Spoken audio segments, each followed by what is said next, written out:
de recevoir en studio le rappeur KJT. Bonjour mon brave. Bonjour. Comment vas-tu? Ça va super bien toi aussi? Ça va bien. Je suis content que tu sois en studio et je suis content que tu étais absent dans les dernières semaines parce que pour des bonnes raisons, les choses se passent. Tu es allé, certes, au Saguenay-Lac-Saint-Jean, oui. mais un peu plus exotique. Tu arrives du Sénégal. Oui. Tu nous avais parlé un peu que tu t'en allais là-bas. Rappelle-nous. Comment tu t'es ramassé à rapper au Sénégal? Là? Oui, ben c'est que je me suis fait inviter par un festival là-bas et le vrai lien, c'est MCM, que vous connaissez. Bon, salutations. Elle s'était fait proposer cette opportunité-là. C'était pas dans ses plans. Fait qu'elle m'a juste dit « Hey, j'ai une opportunité pour toi.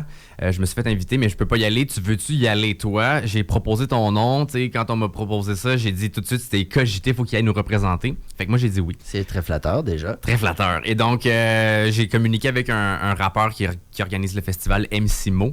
Lui, vraiment un champion, très, très bien organisé, super polyvalent. Et donc, pendant des mois, on discutait, préparer l'avion, l'hôtel, un peu l'espèce de déplacement, puis l'horaire. Fait qu'il s'est passé plein d'affaires. T'sais, aller faire le spectacle, c'était juste un prétexte, mais en vrai, j'ai passé comme 12 jours là-bas pour une connexion humaine, puis apprendre, puis découvrir. L'Afrique, c'est magique. Fait que pour moi, c'était nouveau. Je n'avais jamais vécu cette expérience. Donc pour moi, une première mondiale, peut-être pas une dernière, parce que vraiment, j'ai pogné de quoi. Est-ce que ton objectif, c'est de faire comme Webster puis aller faire du rap sur tous les continents? Ça serait quand même un exploit spectaculaire. Ben pourquoi pas? Je pense qu'il manque l'Australie, genre la Nouvelle-Zélande, mais le reste, je pense qu'il les a toutes faites. Cette semaine, on parlait avec Sophie Daus ici dans l'émission du, comment il appelle ça, du syndrome de l'Inde. C'est quand tu arrives dans un pays puis que tu es tellement dépaysé que tu deviens quasiment déconnecté, confus, désorganisé. As-tu eu une espèce de wow profond de même ou pas à ce point? On m'avait parlé d'un choc culturel, mais tu sais, j'étais préparé mentalement quand même, mais il y a vraiment plein de choses que effectivement on prend pour acquises ici, que vraiment comme là-bas, c'est vraiment, il y a d'autres repères. Moi, j'étais comme préparé à laisser de côté tout ce que je connaissais pour arriver dans un nouvel univers, fait que je le savais un peu. Mais tu sais, en gros, moi, ce que j'ai retenu, c'est que, bon, le temps là-bas, c'est vraiment pas la même chose qu'ici. C'est plus flexible, c'est plus relax. Puis moi, j'adore ça. Je suis très relax dans la vie. Et donc, ça, c'est vraiment une belle différence. Qu'est-ce qu'on constate aussi, c'est que par rapport, mettons, aux animaux dans la rue, des chevaux, des chats, des chiens, il y en a partout. Puis j'ai vu des stories de chats. Ben, c'est ça. Ça, c'est fort. Ça, c'est bon. À chaque fois que tu vois un chat dans ton écran, t'as envie d'écouter. Il y avait un chat il y a un endroit qui s'appelle la MCU, la Maison des Cultures Urbaines. Il y avait un petit chat, il s'appelait Simba, puis il se promenait partout. Puis il était super, vraiment mignon. Puis ça, c'est vraiment une des grandes différences, c'est que là-bas, ils font vraiment beaucoup de choses avec les moyens qu'ils ont. Puis ça, c'est vraiment à leur avantage. Puis on devrait apprendre de ça. Il y a là-bas ce que moi, j'aurais toujours voulu avoir ici, c'est-à-dire un endroit, un établissement dans lequel il y a tous les éléments de la culture hip-hop qui sont représentés. C'est-à-dire que dans la même bâtisse, t'as un local de danse pour faire du breakdance, t'as un local, un studio pour faire de la musique, t'as une salle de spectacle, mais il y a aussi un endroit où il y a des ordinateurs pour faire du montage vidéo. Fait que dans le fond, dans la même... toiles de graph? Tout ça, il y a des toiles de Monkey qui sont là. Ben oui, Monkey est allé grapher sur les murs. Ouais, ben Monkey il est connu là-bas. C'est comme moi, quand je disais au monde, je m'en vais au Sénégal, tout le monde prenait pour acquis que j'y allais avec Monkey, tu sais. Monkey qui est un rappeur légendaire, membre du K6C à Montréal, mais qui est également un graffeur. Il est-tu meilleur graffeur que rappeur? Ça, c'est très relatif, mais il est aussi fort dans les deux, ça, c'est clair. C'est un génie, là. Puis, tu sais, lui, ça lui permet de voyager. Donc, là-bas, effectivement, il y avait des graphes de Monkey sur les murs. Puis, j'ai parlé avec un petit peu par FaceTime. J'ai parlé 2 fois même, parce qu'ils se connaissent très bien, tu sais, dans le fond. Donc, là, ça. Et il y a quoi d'autre aussi? Bon, ben, il y a des cours de DJing. Donc, vraiment, tous les éléments là, de la culture. Il y avait même quelqu'un qui faisait de la couture. Donc, dans le même endroit, tout ça réuni. Vraiment, pour moi, c'est magique. Il semble que ça prendrait ça en Basseville. Ça serait assez extraordinaire. Parle-nous de ton spectacle en tant que tel. Là. Comment ça s'est passé? Comment as-tu été accueilli sur scène? Tu es habitué d'être le underdog que personne connaît puis que tu as tout le temps tes preuves à faire. Ça, tu l'as répété. Est-ce que c'était un autre niveau là-bas ou tu étais quand même bien? Encore une fois, moi, c'est comme je te dis, 95% du temps que je me présente sur une scène, c'est quasiment tout le temps devant du nouveau monde. Fait que moi, c'est vraiment normal pour moi. Mais avant le grand spectacle, il y a eu une soirée comme un jam, comme ce que je suis habitué de faire au district Saint-Joseph. Donc, il y avait une soirée jam session. Puis à ce moment-là, il y a eu aussi un moment magique parce que ça, c'était la première fois que je me pointais devant du monde puis que je rappais. C'était la première fois. Donc, ça, c'était avant le grand spectacle. Fait que j'ai fait mon impro, donnez-moi des mots. J'ai fait une espèce de freestyle avec des musiciens qui me connaissaient pas non plus. Fait que c'est comme, je me suis comme formé un band sur le spot. Genre, hey, je vous ai entendu jouer de la guitare puis de la batterie, ça vous tente de jouer avec moi? Et il m'a regardé, il était comme pas trop sûr. J'étais comme, non, je suis un rappeur du Québec, c'est correct, ça va être le fun, tu sais, faites-moi confiance. Il avait pas confiance, tu sais. Mais finalement, ça s'est bien passé, c'était vraiment un beau moment. C'est vrai que t'inspires pas confiance du tout. C'est ça.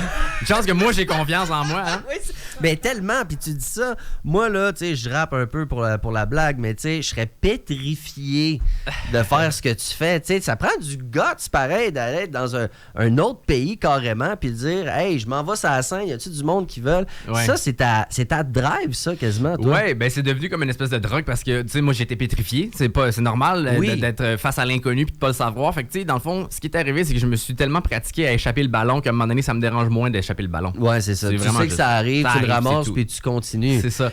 Puis le jour du spectacle, c'était malade parce qu'il y avait plusieurs artistes internationaux aussi. Il n'y avait pas rien que moi. Il y avait des Suisses, dont un gars qui s'appelle Slimka. Puis il y avait des artistes locaux. Puis tu sais, là-bas, là, ce qui est malade, c'est que les Sénégalais écoutent le rap sénégalais.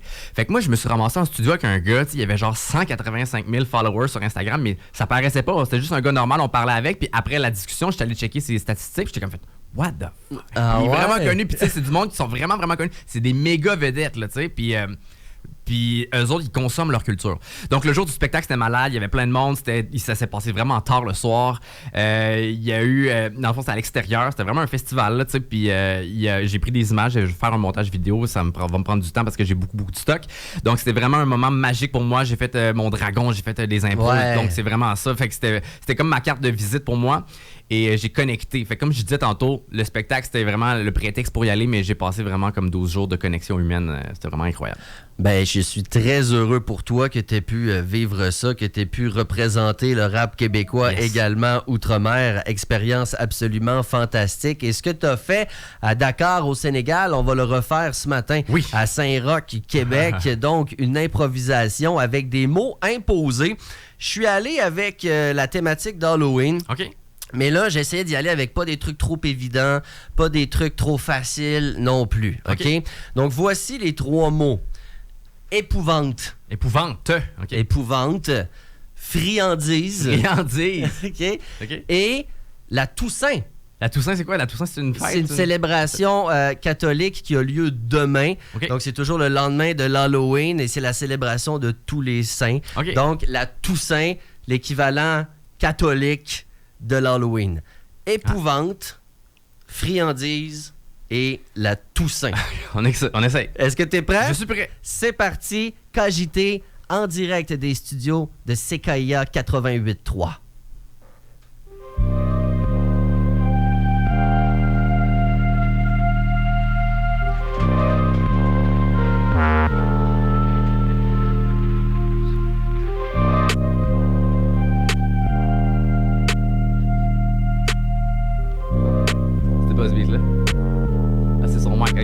OK, let's go. OK. On est ici. C'est parti pour un tour de magie, yeah. Quand j'improvise, je te prouve que c'est génial. Yeah, cogité à Saint-Roch, mais là j'arrive du Sénégal. Je te l'ai dit, c'est une connexion humaine. Mais là, je suis en direct de la radio urbaine. Avec des paroles émouvantes, parce que c'est l'Halloween, yeah, on fait preuve d'épouvante. Dans mon cœur, y'a comme un moteur. C'est l'épouvante, mais je te prouve que j'ai pas peur. Je vais rapper jusqu'à l'épuisement. Je suis en chair et en os, j'ai pas besoin de déguisement. Peu importe ce que les clients disent, j'amène le flow so sweet comme des friandises. Ok, yeah, je vois, tu vas partir. Rémi Giguère qui est capable de lire dans l'avenir. Ok, maintenant j'ai pas besoin de coussins. Demain, qu'est-ce qu'on va célébrer? Ça, c'est la Toussaint. Non, je suis pas là pour tousser. Tassez-vous de là, il faut se pousser.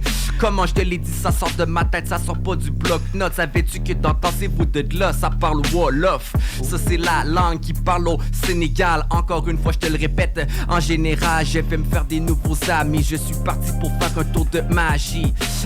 Ok, ici, dans le moment présent, c'est vraiment important. Je vais continuer toujours, yeah, je suis indépendant.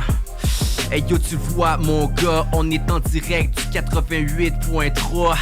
Parce que quand je débarque sur les zones, tu vois que KJT, il est dans la zone. Je fais une improvisation. Ça c'est la Toussaint, c'est la célébration. Encore une fois, je le fais pour les générations. Devant vous, c'est la révélation. est-ce qu'on va continuer jusqu'à la fin? Je n'ai pas amené mon costume de Aladdin.